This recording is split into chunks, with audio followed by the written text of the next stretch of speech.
प्रधानमंत्री आवास योजना के तहत सरकार देश के गरीबों और कमजोर आर्थिक वर्गों को लोगों को खुद का मकान देती है। इस योजना के तहत उन लोगों को आर्थिक मदद दी जाती है जिनके पास खुद का घर नहीं है। दोस्तों, इस योजना के तहत अभी तक कुल 65 लाख घरों को बनवाने का काम हो चुका है। इन घरों में पानी की कनेक्शन, टॉयलेट और इलेक्ट्रिसिटी जैसी कई बुनियादी सुविधाएं मिलती हैं।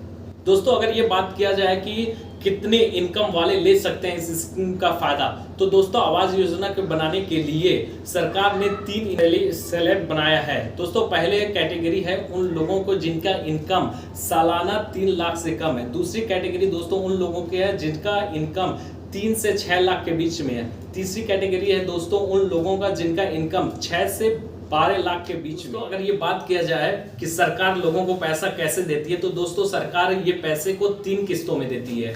दोस्तों, पहले किस्त में सरकार देती है 50,000। 50,000 में आपको देती है ये बुनियाद डालने के लिए। उसके बाद फिर फोटो इंक्वायरी देनी पड़ती है। फिर दोस्तों ये दूसरी सरकार किस्त देती है 1,50,000। फिर दोस्तों इसी तरीके से एक और इंक्वायरी आती है। फिर तीसरी किस्त आती है दोस्तों 2,50,000, जिसमें आपका कंप्लीट घर होना चाहिए। दोस्तों, प्रधानमंत्री आवास योजना का लाभ दिलाने के नाम पर गांव में लोगों से वसूली की जा रही है। अब तक दर्जनों शिकायत विकास भवन में पहुंच चुकी है। यहां तक कि लोग मोबाइल पर फोन करके लोगों के नाम में आवास योजना में शामिल करने के लिए पैसे की मांग कर रहे हैं। दोस्तों, ये मामला रूरल डेवलपमेंट डिपार्टमेंट के मिनिस्टर राजेंद्र सिंह मोती सिंह तक भी पहुंचा है। उनकी सख्ती के बाद project director doctor RC Sharma ने सभी ब्लॉकों को सचिव को अलर्ट करते हुए कहा कि जो लोग ग्रामीणों को प्रधानमंत्री आवास योजना दिलाने के नाम पर ठगी कर रहे हैं उनके खिलाफ मुकदमा दर्ज कराया जाए। दोस्तों, प्रधानमंत्री आवास योजना तो एक बहुत ही अच्छी योजना है, इसमें कोई शक नहीं है। दोस्तों, क्या आज इतनी महंगाई के समय में 2,50,000 में सिर्फ एक मकान बन सकता है? जबकि अगर पिछले 2-3 सालों में ईंट, सरिया, बालू, सीमेंट और गिट्टी के रेटों पर नजर डालें तो दोस्तों काफी बड़ा अंतर हुआ है। दोस्तों, अगर पहले ईंट की बात की जाए तो पहले आज से 2-3 साल पहले 2019 या 18 में ईंट का दाम में 11 से 12 हजार रुपया प्रति ट्राली था। आज दोस्तों 14 से 15, कहीं कहीं दोस्तों 16 हजार रुपया प्रति ट्राली हो चुका है। अगर दोस्तों सरिया की बात की जाए तो जो पिछले 2 या 3 सालों में या कहें तो कोरोना काल से पहले दोस्तों इसका रेट 4800 रुपया कुंटल था। अब दोस्तों ये सीधा 8500 से 8600 रुपया प्रति कुंटल हो चुका है। दोस्तों, अगर सीमेंट की बात की जाए तो जो 350 रुपया नॉर्मल सीमेंट का रेट था आज 420-430 मार्केट में चल रहा है। दोस्तों, अगर गिट्टी की बात की जाए तो दोस्तों जहां गिट्टी आपको 7500 रुपया प्रति टाली था आज से 9,000 रुपया टाली हो गया। और दोस्तों अगर बालू पर ध्यान दिया जाए तो दोस्तों जहां बालू 7500 से 8,000 था आज 8500 रुपया ट्राली हो। दोस्तों, ये जो मैंने रेट आपको बताया है ये सिर्फ तुलना करने के लिए बताया कि पिछले 2-3 सालों के मुकाबले आज से किस कदर रेट बढ़ा हुआ है।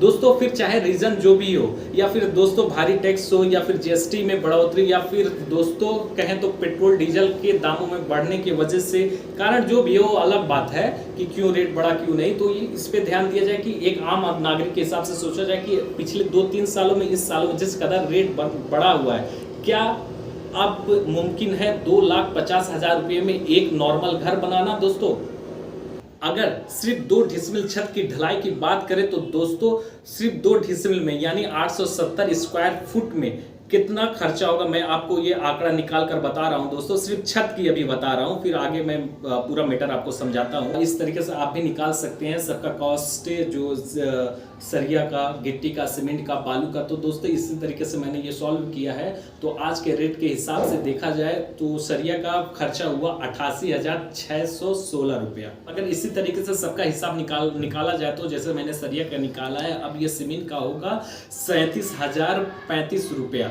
और दोस्तों अगर बालू की बात की जाए तो 13,685 रुपया होगा। और गिट्टी की दोस्तों अगर बात की जाए तो होगा 28,993। अगर ये सारे खर्चे को ऐड किया जाए तो दोस्तों सारा कॉस्ट होगा सिर्फ ढलैया का लेबर चार्ज छोड़कर 1,68,330 रुपया। छत ढलाई के खर्च है। दोस्तों अगर बात की जाए इसकी बुनियाद, पिलर, दीवार, प्लास्टर, लेबर खर्च, तो इसमें भी तकरीबन आपका टोटल खर्चा दोस्तों ये 3 से 3.5 लाख के बीच में आएगा। यानी अगर टोटल की बात करें तो इसका एवरेज निकालकर दोस्तों लमसम 5 लाख रुपए का मिनिमम खर्चा आएगा एक नॉर्मल घर बनाने में। दोस्तों इस योजना का लाभ तभी उठाएं जब आपके पास 2.5 से 3 लाख रुपए का इंतजाम पहले से हो, क्योंकि दोस्तों 2.5 लाख रुपए में घर तो बन नहीं सकता, लेकिन हाँ आपको अगर आपको घर बनाना है और आपके पास 2 से 2.5 लाख या 3 लाख रुपए का इंतजाम है तो इसमें मदद तो जरूर हो सकता है। ये 2.5 लाख बहुत काम में आ जाएगा आपका आशियाना बनाने के लिए दोस्तों, क्योंकि दोस्तों 2.5 लाख में तो घर तो बनता नहीं है। अगर आपने पहले से पैसा नहीं रखा है और आप इसके लिए अप्लाई कर दिए और आपका नाम भी आ गया और आपके पास पैसे भी आ गया और आपने घर नहीं बनाया तो आपके लिए दोस्तों तो फिर धोखाधड़ी का केस भी हो सकता है, क्योंकि आपने सरकार से पैसा ले लिया और आपने घर नहीं बनाया तो फिर दोस्तों ये तो गड़बड़ी हो जाएगी। और दोस्तों ऐसा तो बिल्कुल ना करें कि किसी से पैसा उधार लेने के लिए आप जेवर या फिर अपना जमीन जायदाद गिरवी रख दें। दोस्तों या तो आप कर्जदार हो जाएंगे या फिर अपने संपत्ति से हाथ धो बैठेंगे दोस्तों। अगर दोस्तों ये वीडियो इन्फॉर्मेटिव लगा है तो लाइक शेयर और सब्सक्राइब जरूर कीजिएगा। धन्यवाद।